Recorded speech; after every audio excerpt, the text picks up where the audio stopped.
નમસ્કાર મિત્રો, તમારું સ્વાગત છે રવિ ન્યૂઝમાં. ધાનેરાથી જોરા સોલંકીની ખાસ રિપોર્ટ. ધાનેરામાં કોંગ્રેસની જન આક્રોશ યાત્રા. બનાસકાંઠાથી ડીમા ગામેથી નીકળેલી કોંગ્રેસની જન આક્રોશ યાત્રા આજે ધાનેરા ખાતે ભવ્ય સ્વરૂપે પહોંચતી જોવા મળી.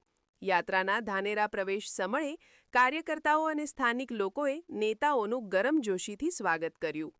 આ યાત્રામાં અમિત ચાવડા, સુભાષિની યાદવ, ગેનીબેન ઠાકુર સહિત અનેક પ્રમુખ કોંગ્રેસ નેતાઓ ધાનેરા પહોંચ્યા હતા.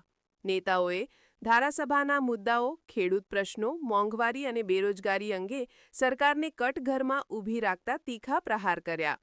કેન્દ્રીય મુદ્દાઓને લઈને લોકોમાં જાગૃતિ ફેલાવવા કોંગ્રેસે આજે ધાનેરામાં વિશાળ ટ્રેક્ટર રેલીનું આયોજન કર્યું હતું. મોટા પ્રમાણમાં ખેડૂતો પોતાના ટ્રેક્ટર લઈને રેલીમાં જોડાયા હતા. રેલીને કારણે સમગ્ર શહેરમાં ઉત્સાહપૂર્ણ વાતાવરણ જોવા મળ્યું હતું.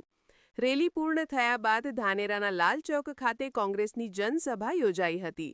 અહીં નેતાઓએ ભીડને સંબોધતા ગ્રામીણ વિસ્તારોમાં ઊભા થયેલા પ્રશ્નો, સિંચાઈ, પાક મૂલ્ય, મહેસૂલી નીતિઓ અને ખેડૂતોને મળતી સહાય બાબતે વિસ્તૃત ચર્ચા કરી. સ્થાનિક મુદ્દાઓને લઈને પણ અનેક મહત્વપૂર્ણ વાતો ઉપસ્થિત કરાઈ.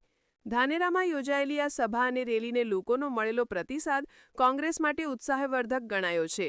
જન આક્રોશ યાત્રા આગામી દિવસોમાં જિલ્લામાં અન્ય વિસ્તારોમાં પણ પહોંચશે અને લોકોના પ્રશ્નો સાંભળી આગળનો રાજકીય એજન્ડા નક્કી કરશે.